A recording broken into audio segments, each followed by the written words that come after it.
The Local Water Utilities Administration has been attached to the Department of Public Works and Highways since 2011. LUWA oversees the water districts nationwide, which entered into a joint venture agreements with the Villar-owned PrimeWater, especially Secretary Mark Villar, as the DPWH Secretary from 2016 to 2021. Ilang taon nang nagrereklamo ang ating mga kababayan. Walang tubig sa gripo at kahit may bayad, wala namang serbisyo. I respectfully urge this House also to conduct a full-scale congressional inquiry into PrimeWater. We should not be afraid to revoke franchises or terminate contracts if proven that they failed to serve the public. Panahon na para tapusin ang monopolyo sa serbisyong pampubliko. Hindi tayo titigil hanggat hindi na ibabalik ang tubig sa taong bayan.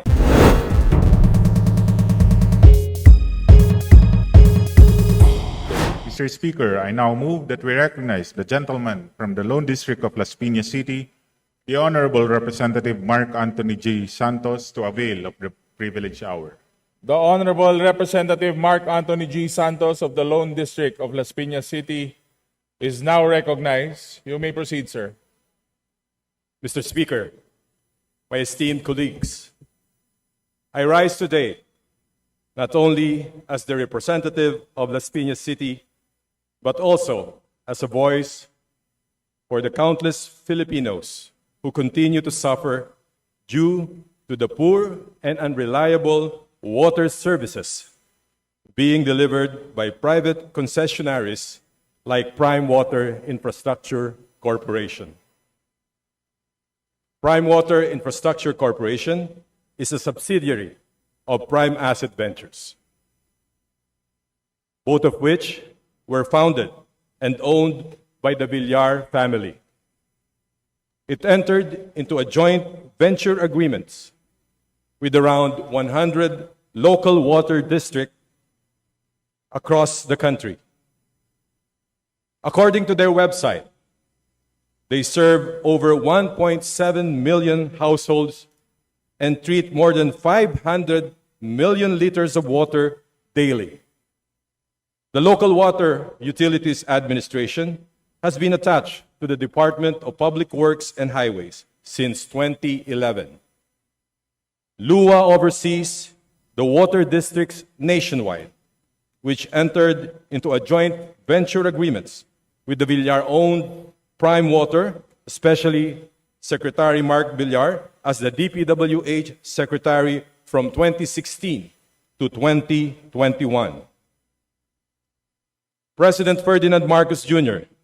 has recently ordered an investigation into PrimeWater Infrastructure Corporation.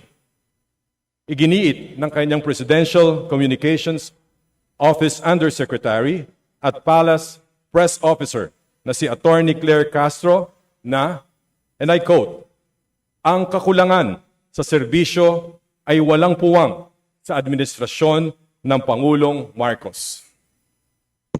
At sa nakaraang State of the Nation Address, binanggit mismo ng Pangulo ang matinding hinaing ng ating mga kababayan tungkol sa palpak na serbisyo ng PrimeWater. When the President himself singles out a company in front of both houses of Congress, it becomes a national concern and one we cannot afford to ignore. Mr. Speaker, it is clear that this is not a new issue. Ilang taon nang nagrereklamo ang ating mga kababayan. Walang tubig sa gripo. Mahina ang pressure. At kahit may bayad, wala namang serbisyo. Families wake up in the middle of the night just to collect water. Businesses are disrupted. Schools and hospitals are affected.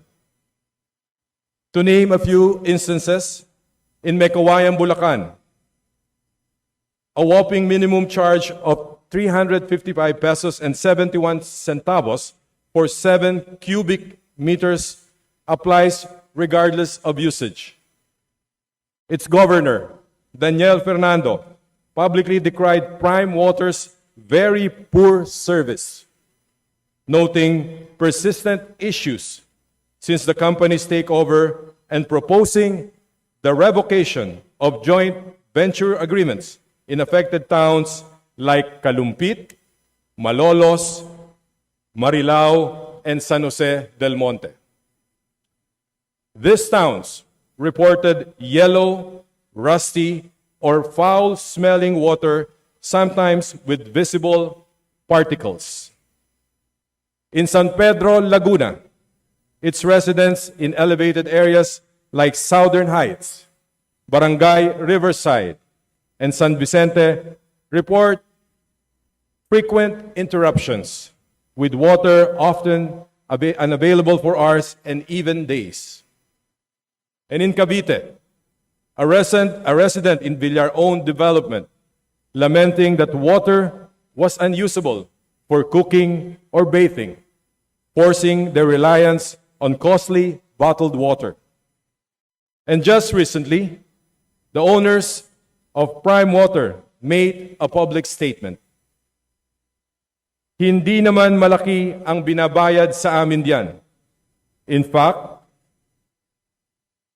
nila i-dispose ang PrimeWater kasi ginagamit lang panira sa amin. Kung gusto pala nilang bitawan, bakit ngayon lang? Why endure the complaints of the people for so long if was never beneficial to begin with? The people deserve more than excuses. They deserve action, reform, and justice. Attorney Jose Moises Salonga, LUA Administrator and CEO, has even stated that the investigation found clear lapses in the joint venture contracts. Out of the 73 water districts under PrimeWater, 20 to 30 of them want to withdraw from the agreement. Ang problema po dito ay hindi lang serbisyo, kung hindi sistema. When basic utilities like water are handled by private companies with political interests, public service becomes secondary to profit and power. Mr. Speaker, tubig ay karapatang pantao. It is not a privilege. It is a right. It is not a business. It is a basic necessity that every Filipino family must have access to, regardless of status, location, or political color. Although the LUA has completed its investigation and submitted recommendations to the President, I respectfully urge this House also to conduct a full-scale congressional inquiry into PrimeWater and other similar concessionaries. We need to audit their performance, review their contracts, and most importantly, evaluate if privatized water systems are truly working for the people or against them. We should not be afraid to revoke franchises or terminate contracts if proven that they failed to serve the public. Panahon na para tapusin ang monopolyo sa serbisyong pampubliko. Mr. Speaker, it's not just about water. This is about justice. This is about restoring dignity in governance. And this is about putting people first. To my constituents in Las Piñas and to every Filipino who continues to fight for their right to clean and affordable water, I stand with you. Hindi tayo titigil hanggat hindi na ibabalik ang tubig sa taong bayan.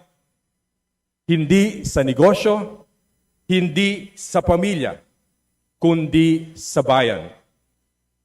Ang tubig ay karapatan, hindi negosyo. A call for accountability and reform the water service privatization. Maraming salamat po at mabuhay ang sambayanang Pilipino. Majority Leader.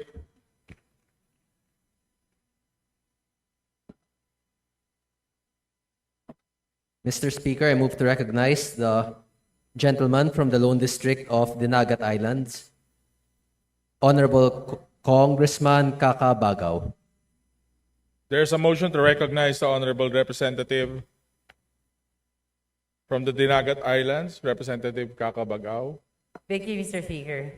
You may proceed. Will representative from Las Piñas agree to some clarificatory questions? Thank you, Mr. Speaker. Thank you, Mr. Speaker. Mr. Speaker, my first question is because you focused mainly on the role and the contract with PrimeWater. So what exactly is the relationship between PrimeWater and local water districts in these joint venture agreements? Well, Mr. Speaker, PrimeWater manages the day-to-day operations of the water supply systems, including billing, metering, systems upgrades, and actual service. The local water district retains ownership of the assets. This partnership allows PrimeWater to invest in the infrastructure while providing water services. However, we need more clarity and transparency on the terms and conditions of the joint venture agreements. Since it's a matter of public interest that affects millions of people nationwide, a probe into the issue is of the utmost priority, Mr. Speaker. Thank you, Mr. Speaker. So you say it's an issue of public interest, especially water. So in the end, who is accountable, PrimeWater or the local water district? When we talk about accountabilities in the performance of their function, in making sure that there is a provision of water, clean water, and efficient service delivery to their constituents, who will be accountable in the end? The local water districts or in these joint ventures or PrimeWater? Definitely the concessionaire po.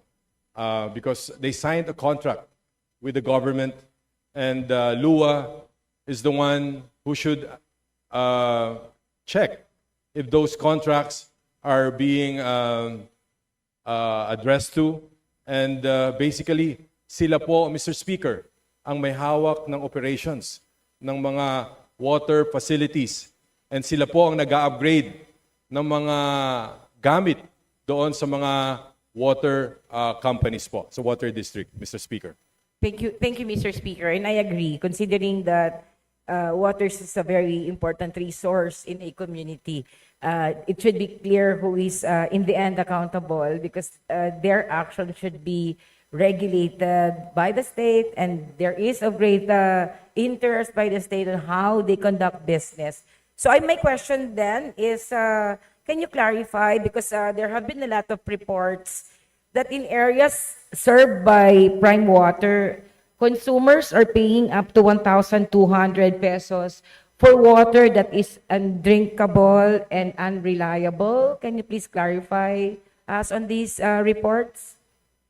Mr. Speaker, in Mekawayan, Bulacan, a minimum charge of 355 pesos and 71 centavos for 7 cubic meters applies regardless of usage, while Camarines Norte faced a 2.06% rate hike amid the outages.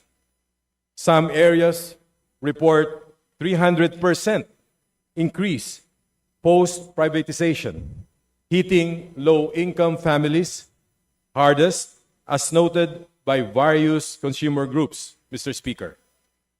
In Bacolod, residents pay up to 1,200 monthly for water that is often undrinkable.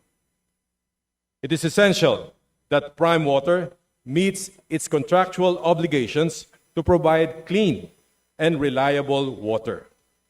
In many cases, Mr. Speaker, consumers have reported poor water quality, including dirty or brownish water. Despite paying their higher rates, it's concerning if these issues persist. These problems not only affect many communities, they put lives, especially those low-income families, at risk. Mr. Speaker. Thank you, Mr. Speaker. That's raising very important issues against a very important resource. My question then is, reportedly, PrimeWater has increased its rates by 18%. So, what justification did they make, or if any, and what are measures that have been placed to ensure that these increases are justifiable? Was there a process on that, so that, especially in areas where reportedly areas with subpar services? Mr. Speaker, water rates should only increase when there's an actual improvement in service quality and infrastructure. The public deserves transparency in the pricing process and clarity on how the increased are being used to improve their water services.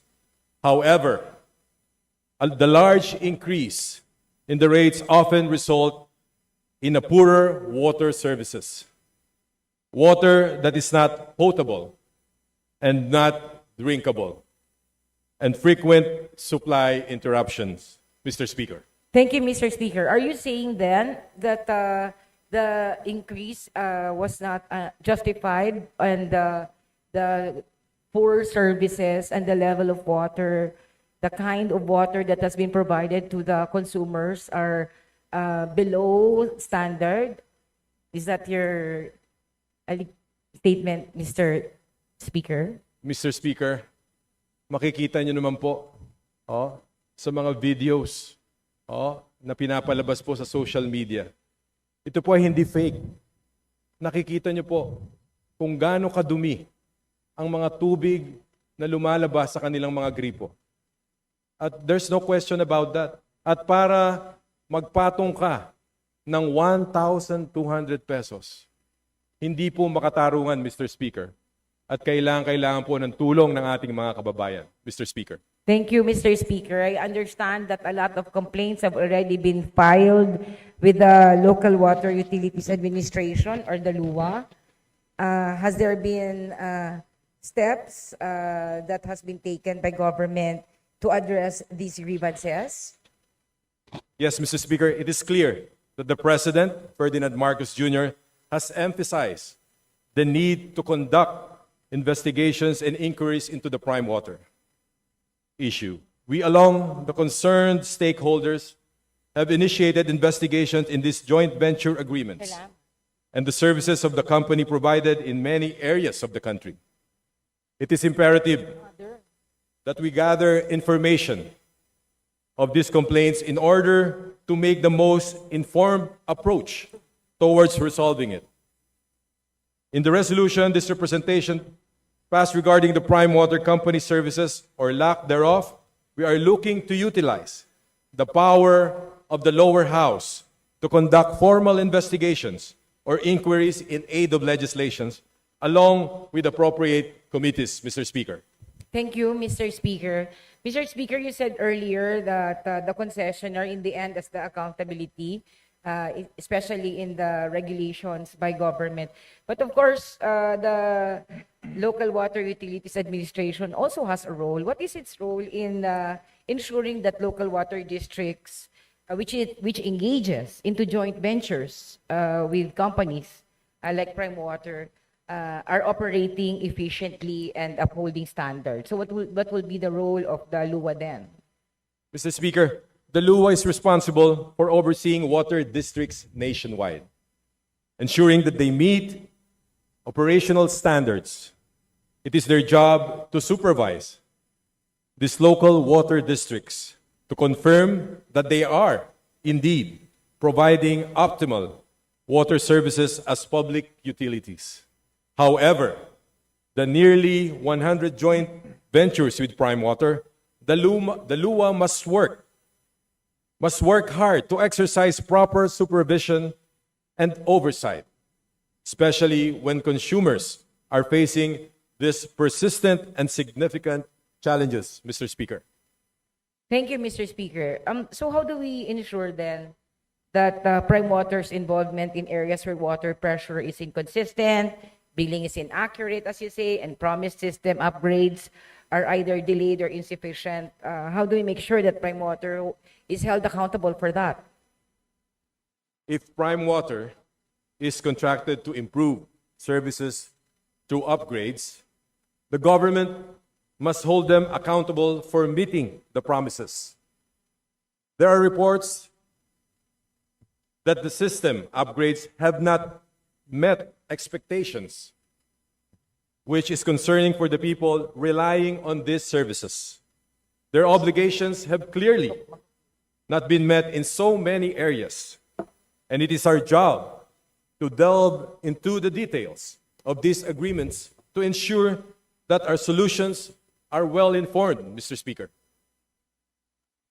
Thank you. Thank you, Mr. Speaker. And in closing, I would like to manifest, Mr. Speaker, that I support the call of the representative from Las Piñas so that a full investigation can be done to investigate on the implementation and the performance of PrimeWater and all the joint ventures that it enters, not only in the city of Las Piñas, but also in other areas as well.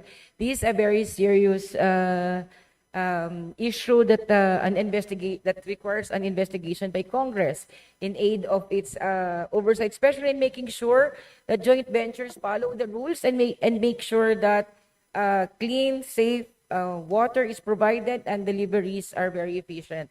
Thank you so much, Representative from Las Piñas. Thank you so much, Mr. Speaker.